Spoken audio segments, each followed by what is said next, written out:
संध्या बेटी, एक नया प्रोड्यूसर आया है। पेरीपरा माँ जी। तो क्या करूं माँ? वो 5 लाख दे रहा है। एक वक्त था कि तुम 100 रुपए में भी खुशी से गुजारा कर लेती थी, और आज लाखों की मालिक होकर भी तुम्हारी नीयत नहीं भरी। उनसे जाके कह दो कि संध्या अब काम नहीं करेगी। संध्या की हर सांस को बेचते बेचते थक भी जाओ माँ। कोई घड़ी, कोई पल मेरे अपने लिए भी तो रहने दो, जिस पल को मैं अपना समझकर जी सकूं। संध्या, मुझे मजबूर ना करो माँ। मैं कह चुकी हूँ, मैं काम नहीं करूंगी, नहीं करूंगी। ठीक है, इतना चिल्लाने की क्या जरूरत है?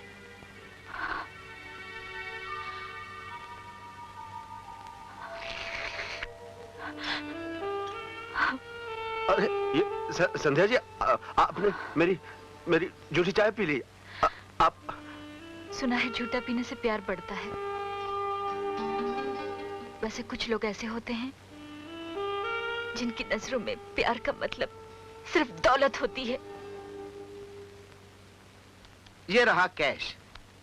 अब जरा मेरी डेट्स की फिक्र करना मेरा काम है। आपकी बस इंस्टॉलमेंट टाइम पर आनी चाहिए। बहुत अच्छा जी। अब मैं चलूं? चाय तो आप पीते नहीं, अगर कुछ ठंडा वंडा पीते हैं तो बैठिए। जी नहीं, शुक्रिया जी, शुक्रिया। अब मैं चलता हूँ।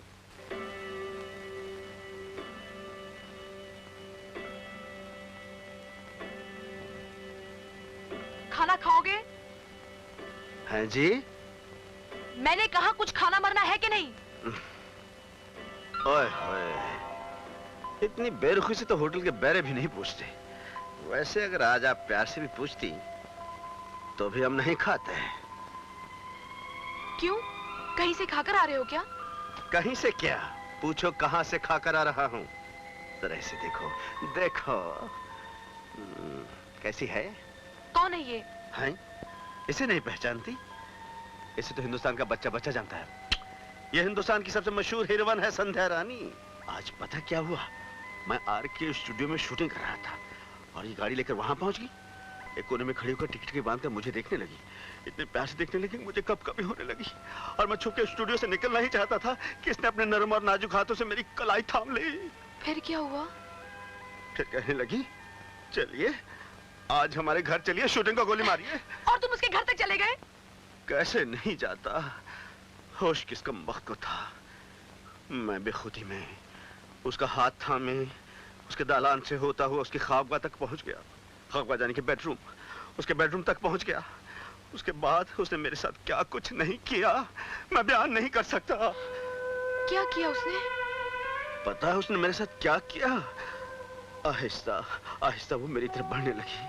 उसने एक हाथ बड़े प्यार से मेरी कमर में डाल दिया, दूसरा हाथ मेरे बालों में डाल दिया, फिर मेरे ऊपर झुकने लगी। उसका चेहरा झुकता गया, मेरा चेहरा झुकता गया, उसका चेहरा झुकता गया, मेरा चेहरा झुकता गया। गर्म सांसों से टकराती रही। उसके बाद उसके कपकपाते होंठों से एक जुमला निकला। जुमला पता क्या था? कहने लगी, अगर आपने मेरे हाथ का बना हुआ खाना नहीं खाया तो मैं खुदकुशी करके मर जाऊंगी। मैंने कहा नहीं, मैं आपको मरने नहीं दूंगा। आपको जो जी चाहे मेरे साथ कर लीजिए, मैं खाना खाऊंगा।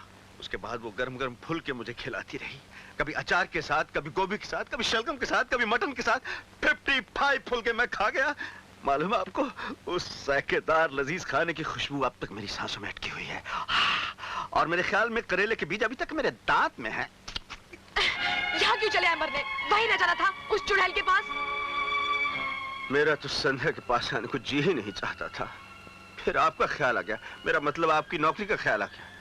कभी कभी तो मुझे लगता है मैं आदमी नहीं, शंटिंग इंजन हूं, कभी परमानेंट के पास, कभी टेम्परेरी के पास। ये सोशल सर्विस करते करते तो मैं थक गया। लगता है मुझे आराम करना चाहिए। हाय,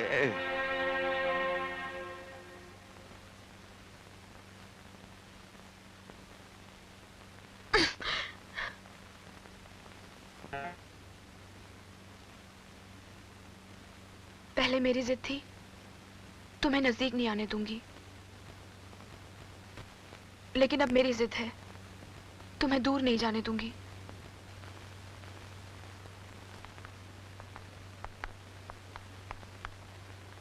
आइए भाई साहब, आइए ना। याद करो, बरसों पहले तुम मेरे घर से एक मासूम बच्ची को उठा के लेके गए थे। याद करो, प्लीज याद करो, वो कहाँ है? बच्ची? बच्ची? कौन सी बच्ची? वही बच्ची जिसका मैं बदनसीब बाप हूँ, जिसे मैं बरसों से तलाश कर रहा हूँ। मेरा सब कुछ ले लो, मेरी दौलत ले लो, मेरा सब कुछ छीन लो, मगर मेरी बच्ची मुझे लौटा दो। याद करो, प्लीज याद करो। हाँ, याद आया। याद आया? बोलो बोलो, क्या याद आया? बोलो क्या याद आया?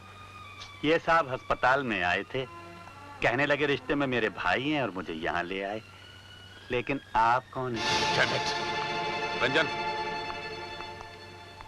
इससे जब तक सब कुछ याद नहीं आ जाता, हम इसे छोड़ नहीं सकते। हर कदम पर इसके साथ रहना होगा। कौन जाने कब और किस वक्त इसकी याददाश्त वापस लौट आए। अंडरस्टैंड? ओके। कुछ याद नहीं आ रहा। आपको कहाँ देखा है? मेरा नाम जगन्नाथ है। जगन ट्रांसपोर्ट और जगन बिल्डर्स का मैं मालिक हूँ। अपने बेटे और आपकी पोती की शादी के बारे में बात करना चाहता था। जी, लेकिन उसकी तो शादी हो चुकी है साहब। वो देखिए उसके पति की तस्वीर। आप परेशान क्यों हो गए?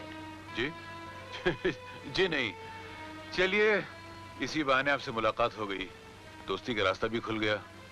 आज ना सही, लेकिन कल हम एक दूसरे के काम जरूर आ सकते हैं। ये मेरा कार्ड है, कभी दर्शन जरूर दीजिएगा। आपसे मिलकर कुछ अजीब सा महसूस हो रहा है। खैर, आप तो जानते हैं कि आजकल के बच्चे खुद अपनी मर्जी के मालिक होते हैं।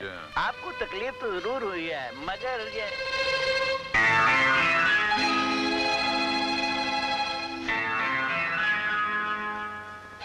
तुम वही हो ना जो एक दिन मेरे बेटे और बहू की मौत की खबर देने आए थे? जी, लगता है आप भी मुझे पहचानने में भूल कर रहे हैं। मैं तुम्हें नहीं भूल सकता। उस दिन मैं इतना परेशान था कि अपने बेटे के कातिल के बारे में मैं तुमसे कुछ न पूछ सका। तुमने उसे जरूर देखा है। बताओ कौन है वो, कहाँ है वो? अगर जानते हो तो बोलते क्यों नहीं?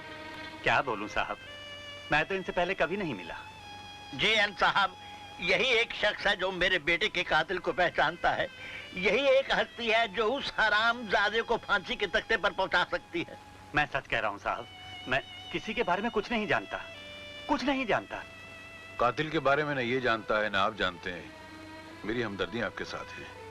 आज हमारी मुलाकात का पहला दिन है। मैं भगवान से प्रार्थना करता हूँ कि बड़ी जल्दी वो आपके दुश्मन से भी आपकी मुलाकात करा दे। चलो ड्राइवर। आइए साहब। हेलो, कौन? साहब को फोन देना। क्या? राजा साहब को फोन देना। क्या? बड़ी बदतमीज हो। Shut up. तू होगी, तू किस पे चढ़ बैठी है? इधर आ। हेलो जी। मैंने समझा रॉन्ग नंबर लग गया है।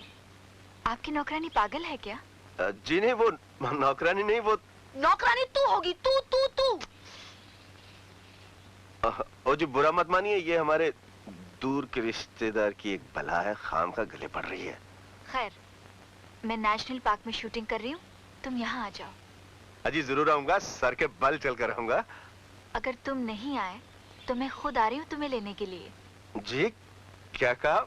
मैं नहीं आऊंगा तो आप आ जाएंगी? जी आप क्यों तकलीफ कर रही हैं? मैं ऑटो रिक्शा लेके मैं पहुंच जाऊंगा। हाँ जी हाँ, मैं पहुंच जाऊंगा। जल्दी आना, मैं इंतजार कर रही हूँ। बाय। हाँ जी, कितना प्यार करती हैं आप। क्या कह रही हैं आप? अब तो आपके बगैर जिंदगी सचमुच अधूरी है। जी आप इशारा कर दें तो मैं अपनी जान दे दूं। जी हाँ, मैं अभी आया, आपसे पहले पहुंच जाऊंगा। जी हाँ। कौन थी ये चुड़ैल? खबरदार जो उसे चुड़ैल कहा। ये चुड़ैल नहीं, ये तो परी थी, मेरे सपनों की परी। मेरी पारो भी वो है, मेरी चंद्रमुखी भी वो है। मैं उससे मिलने के लिए नेशनल पार्क जा रहा हूं, और ये मेरा और उसका प्राइवेट मामला है। हो सकता है मुझे थोड़ी देर हो जाए, और हो सकता है आज रात को मैं घर नहीं लौटूं। मेरा इंतजार ना करें। हाय, इतनी बड़ी हीरोइन संध्या जी से मिलने जा रहा हूं, और मेरी जैकेट, मेरी लेदर जैकेट, मेरी जेम्स बॉन्ड जैकेट। और सुनो, कहीं मेरे पीछे वहां नहीं पहुंच जाना। वाह, आएगी मेरी जूती। मैं आ गया संध्या जी। बहुत मूड में हो? जी मूड तो आपको देखकर ही ठीक हो जाता है। बस यूं समझिए, आपको देखकर मेरे मूड की बैलगाड़ी भागने लग जाती है। वैसे वो लड़की कौन थी? ओ जी, उसका बुरा मत मानिए, वो बेचारी पागल है। पागल? हाँ जी, वो एकदम पागल है, बिल्कुल पागल। वो क्या हुआ, एक दिन पता क्या हुआ, वो पागल खाने में पागलों के डॉक्टर के पीछे पड़ गई। कहने की चाहे खरबूजा खुरी ना, चाहे छुरी खरबूजे पे गिरे या खरबूजा छुरी पे गिरे, मौत डॉक्टर की होगी। वो बेचारा डॉक्टर डर के मारे वहां से भाग गया, आज तक वापस नहीं आया। वो तो मैं इसे समझा बुझाकर घर ले आया, वरना वो तो वहां पागल खाने में पागलों की यूनियन बना रही थी और कह रही थी कि पागलों के प्रेसिडेंट तुम बन जाओ। अब मैं आपको प्रेसिडेंट लगता हूँ।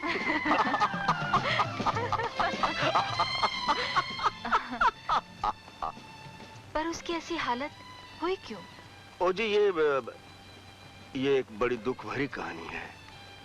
कोई लड़का इससे प्यार करता था, उसका दिल तोड़ दिया इसने, वो बेचारा घर से बेघर हो गया। औरत तो अपने प्यार के लिए सब कुछ लुटा देती है। ये शायद कोई पत्थर दिल होगी।